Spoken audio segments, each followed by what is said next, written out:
मेरे विवाह के दूसरे दिन ससुराल में महिला संगीत का आयोजन था। कमरे में ढोलक व मंजीरे की मधुर ध्वनि गूंज रही थी। मैं लंबा घूंघट किए बैठी थी। हालांकि मेरी सास ने स्नेहपूर्वक मना किया था, पर मैंने अपने मन से ऐसे किया था। नई नवेली दुल्हन सबको प्रभावित कर लेती है कि कितनी संस्कारी लड़की है। साथ ही झीने घूंघट में अपना चेहरा छिपाए लोगों के चेहरे और गतिविधियों को चुपचाप देखना भी रोचक होता है। मुझको गीता मामी ने सबसे अधिक प्रभावित किया था।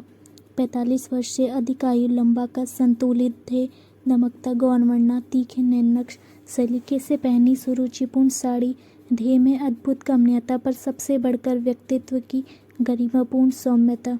अप्सरा सा सौंदर्य, लावण्य व ओज से परिपूर्ण चेहरे पर गरिमा में गांभीर्य, तेजस्विता व अपनेपन का भाव। उनका व्यक्तित्व किसी राजघराने की महारानी जैसा था। जब मामी ने गाना आरंभ किया तो कहना ही क्या, सब मंत्र मुग्ध हो गए। महिला संगीत के पश्चात पुरुष रिश्तेदारों के चरण स्पर्श का कार्यक्रम था। एकाएक गीता मामी के चेहरे का रंग उड़ गया। कुछ विचार की का भाव लिए मुझसे धीरे से बोली, बेटा, मामा जी की बातों का बुरा मत मानना। मामी की चिंता और दुविधा ने मुझे आश्चर्य के साथ ही असमंजस में डाल दिया। दूसरे कमरे में बनारस वाले मझले मौसा जी, इलाहाबाद वाले छोटे फूफा जी वगैरह बैठे थे।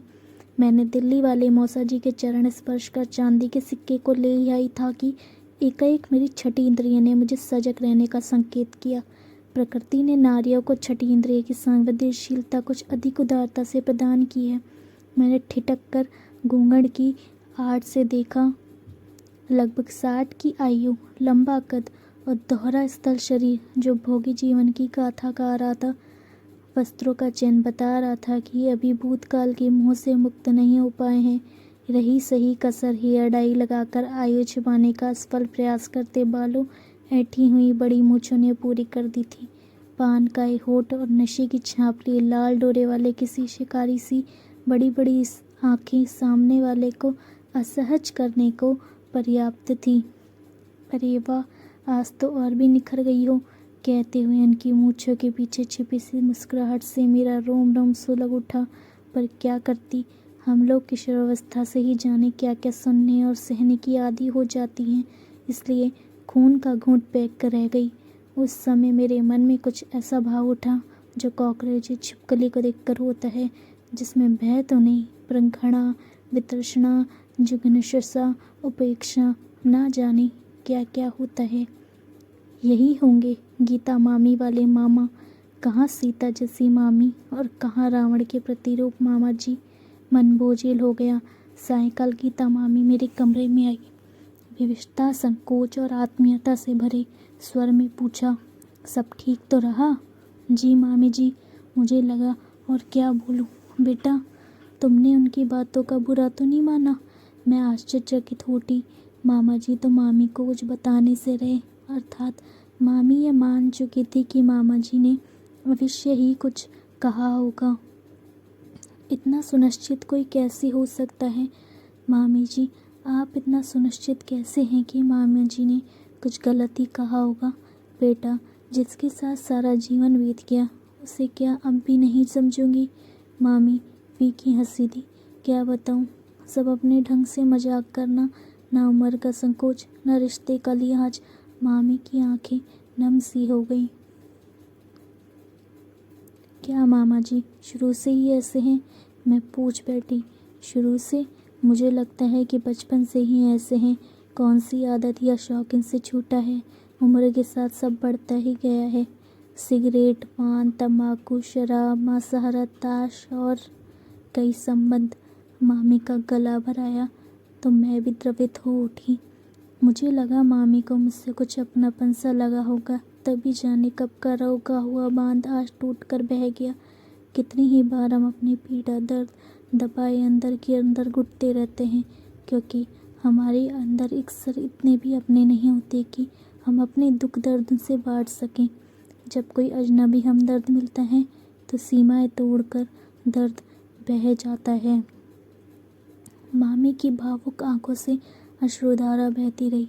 मैं स्तब्ध चुप थी कि कहने से मामी जी का मन कुछ हल्का हो जाए। कुछ देर बाद मैंने कह ही दिया, मामी, आप तो कहीं से मामा के लायक ही नहीं, तो फिर विवाह कैसे हो गया? अरे बेटा, आज से 30 साल पहले का समय था। मेरे पिताजी सीधे साधे आदमी। किसी ने रिश्ता बताया कि जमींदार पिता का अकेला कलेक्टर का लड़का पेशकार है। गांव के लोग जो देखभाल सिपाही तक को बड़ा समझते हुए उनके लिए कलेक्टर का पेशकार मतलब साक्षात भगवान।